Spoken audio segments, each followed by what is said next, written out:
नमस्कार दोस्तों। आज हम सामान्य ज्ञान से संबंधित महत्वपूर्ण इंपॉर्टेंट क्वेश्चन देखेंगे। यदि आप भी किसी भी प्रतियोगी परीक्षा की तैयारी कर रहे होंगे तो वीडियो को पूरा जरूर देखना।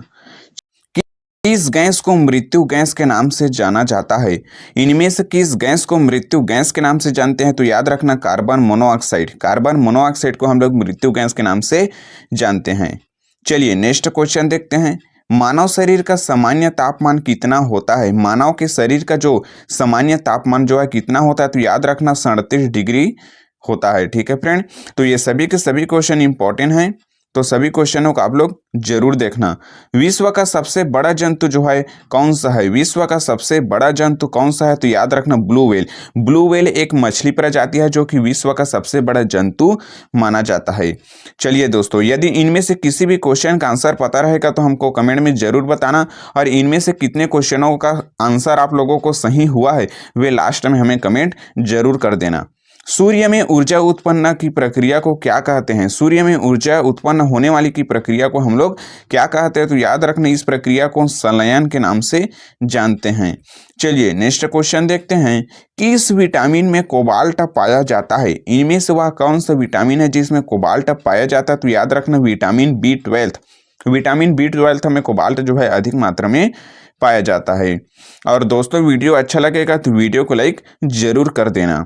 कौन सा तत्व जलने पर हरा रंग उत्पन्न करता है? इनमें से वह कौन सा तत्व है जिसको जलाने पर हरा रंग हो जाता है? ऑप्शन है आयरन, कैल्शियम, सोडियम, तांबा। तो इसका सही जवाब होगा तांबा।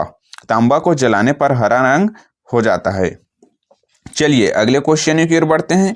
पृथ्वी पर सबसे अधिक पाया जाने वाला धातु कौन सा है? तो याद रखना एल्यूमिनियम। एल्यूमिनियम जो है पृथ्वी पर पाया जाने वाला सबसे अधिक धातु है। चलिए नेक्स्ट क्वेश्चन। हमारे शरीर में कुल कितनी मांसपेशियां जो है होती है? हमारे शरीर में मांसपेशियां कुल कितनी होती है? तो याद रखना 600। हमारे शरीर में कुल 600 मांसपेशियां होती है। चलिए, शरीर में यूरिया किस अंग में बनता है? दोस्तों, ये मोस्ट IMP क्वेश्चन है। पिछले एग्जाम ये क्वेश्चन बार बार पूछे जा रहे हैं, तो 100% संभावनाएं कि आने वाले प्रतियोगी परीक्षा में यह क्वेश्चन जरूर रिपीट होंगे। शरीर में यूरिया किस अंग में बनता है? तो याद रखना यकृत में। मानव शरीर के यकृत में जो है यूरिया अंग बनता है। चलिए नेक्स्ट क्वेश्चन की ओर बढ़ते हैं। विद्युत एवं ऊष्मा का सर्वाधिक उत्तम चालक होता है? विद्युत एवं ऊष्मा का सर्वाधिक उत्तम चालक किसमें होता है? तो याद रखना चांदी में। सर्वाधिक उत्तम चालक जो है चांदी में होता है। चलिए, हाइड्रोजन बम का किस सिद्धांत पर आधारित होता है? हाइड्रोजन जो बम है वह किस सिद्धांत पर आधारित होता है? तो याद रखना नाभिकीय संलयन पर जो है आधारित होता है। ठीक है दोस्तों, हाइड्रोजन बम याद रखेंगे। सभी के सभी क्वेश्चन इंपॉर्टेंट है, तो सभी क्वेश्चनों को आप लोग नोट में लिखते हुए चलना है और इसको घर में बार बार रिवीजन करना है, क्योंकि प्रतियोगी परीक्षा में ऐसे ही क्वेश्चन जो है बार बार पूछे जाते हैं। चलिए, मानव के मस्तिष्क का वजन कितना होता है? Most IMP question. पिछले 2 बार एग्जाम में, अभी अभी फिलहाल हुए एग्जाम में 2 बार ये क्वेश्चन रिपीट हुआ था। ठीक है, क्वेश्चन क्या है? मानव के मस्तिष्क का वजन कितना होता है? तो याद रखना 1350 ग्राम। मानव के मस्तिष्क का वजन जो है 1350 ग्राम होता है। चलिए नेक्स्ट क्वेश्चन। हीमोग्लोबिन में कौन सा तत्व अधिक मात्रा में पाया जाता है? हीमोग्लोबिन में कौन सा तत्व जो है सबसे अधिक मात्रा में पाया जाता है? तो याद रखना आयरन। आयरन जो है सबसे अधिक मात्रा में पाया जाता है। चलिए, विद्युत बल्ब का तंतु किसका बना होता है? विद्युत बल्ब का जो तंतु होता है वह किसका बना होता है? तो याद रखना टंगस्टन। टंगस्टन से जो है बना होता है। दोस्तों, यदि वीडियो अच्छा लगेगा तो वीडियो को लाइक जरूर कर देना, और चैनल पर नए होंगे तो चैनल को सब्सक्राइब करके बेल आइकन को प्रेस जरूर कर देना, ताकि हम जब भी वीडियो अपलोड करें सबसे पहले नोटिफिकेशन आप तक ही पहुंच सके। चलिए तो नेक्स्ट क्वेश्चन की ओर बढ़ते हैं। इलेक्ट्रिक बल्ब के फिलामेंट में कौन सी धातु का प्रयोग किया जाता है? इलेक्ट्रिक बल्ब के फिलामेंट में कौन सी धातु का प्रयोग किया जाता है? तो याद रखना टंगस्टन का जो है प्रयोग किया जाता है। चलिए नेक्स्ट क्वेश्चन। सौर ऊर्जा किससे प्राप्त होता है? दोस्तों, ये तो सरल क्वेश्चन है। ये क्वेश्चन का आंसर सभी लोगों को पता होगा, तो हमें कमेंट में जरूर बताना। क्वेश्चन क्या है? सौर ऊर्जा किससे प्राप्त होता है? तो याद रखना सूर्य से। सूर्य से जो है सौर ऊर्जा प्राप्त होता है। तो ये क्वेश्चन का आंसर सभी लोगों को जरूर पता होंगे। चलिए, सबसे कठोर प्राकृतिक पदार्थ कौन सा है? सबसे कठोर प्राकृतिक पदार्थ कौन सा है? तो याद रख रहे हैं हीरा।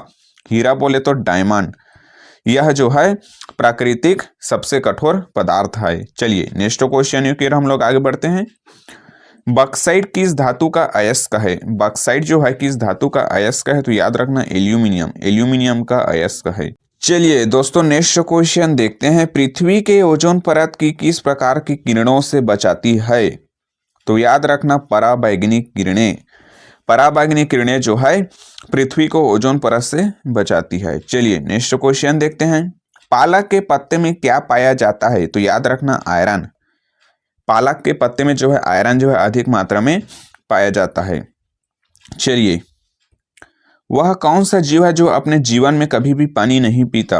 ऑप्शन है ऊंट, कोवाला, हाथी, कंगारू, रैट। तो इसका आंसर पता रहेगा तो कमेंट जरूर करना। तो इसका सही जवाब होगा कंगारू रेट। कंगारू रेट जो है अपने जीवन में कभी भी पानी नहीं पीता है। ठीक है फ्रेंड, चलिए नेक्स्ट क्वेश्चन। निम्नलिखित में से कौन सा रंग प्राथमिक रंग नहीं है? तो याद रखना काला। काला जो है इनमें से प्राथमिक रंग नहीं है। चलिए नेक्स्ट क्वेश्चन। मानव के शरीर में सबसे तेज बढ़ने वाला ऊतक कौन सा है? मानव के शरीर में सबसे तेज गति से बढ़ने वाला ऊतक कौन सा है? तो याद रखना इसका सही जवाब होगा एपिडर्मल ऊतक। एपिडर्मल ऊतक जो है सबसे तेज गति से बढ़ने वाला मानव शरीर का ऊतक माना जाता है। चलिए नेक्स्ट क्वेश्चन। इनमें से सबसे हल्की धातु कौन सी है? ऑप्शन है एल्यूमिनियम, लिथियम, लोहा, सोडियम। तो इसका सही जवाब होगा लिथियम। लिथियम जो है सबसे हल्की धातु है। चलिए हाइड्रोजन के परमाणु संख्या कितनी होती है? तो याद रखना एक। हाइड्रोजन की जो परमाणु संख्या होती है उनकी संख्या एक होती है। तो दोस्तों चैनल को सब्सक्राइब नहीं किए तो जल्दी से सब्सक्राइब करके नोटिफिकेशन के बेल आइकन को प्रेस जरूर करते जाना, ताकि हम जब भी वीडियो अपलोड करेंगे सबसे पहले नोटिफिकेशन आप तक ही पहुंचेगा। और इनमें से कितने क्वेश्चनों का आंसर आप लोग सही दिए हैं वे हमें कमेंट में जरूर बताना। ठीक है फ्रेंड, इससे हमें क्या है मोटिवेशन मिलता है। तो अगले क्वेश्चन की ओर बढ़ते हैं। किसी भी पदार्थ का तापमान बढ़ने से उसकी गतिज ऊर्जा पर क्या प्रभाव पड़ता है? यदि किसी भी पदार्थ का तापमान बढ़ता है तो उसकी गतिज ऊर्जा पर क्या प्रभाव पड़ेगा? क्या घटती है, बढ़ती है, या फिर स्थिर रहती है, या फिर कोई प्रभाव नहीं पड़ता? तो दोस्तों इसका सही जवाब है बढ़ती है। जी हाँ दोस्तों, किसी भी पदार्थ पर यदि तापमान बढ़ने से उसकी गतिज ऊर्जा पर प्रभाव पड़ता है वह बढ़ती है रहती है। ठीक है फ्रेंड, तो आज का क्वेश्चन यही तक। तो फ्रेंड मिलते हैं नेक्स्ट वीडियो में, तब तक के लिए जय हिंद जय भारत।